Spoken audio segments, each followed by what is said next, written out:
গোটা রাখ ওর মধ্যে কি আছে? পারি না এই যে স্যার এক্সকিউজ মি, এই যে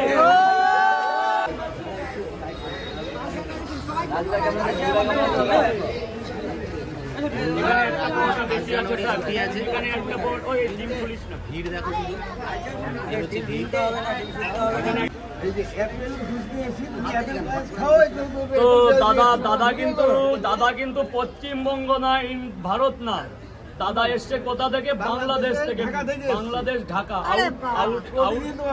আউট কান্ট্রি। আমার জন্য জুস নিয়ে এসে অ্যাপেল জুস, আমি অ্যাপেল পিয়াজ দিয়ে পরোটা হয়েছি, অ্যাপেল জুস আমি আপনি নিয়ে এসছে, আমি খুব খুশি হয়েছি, একটা আউট কান্ট্রির লোক।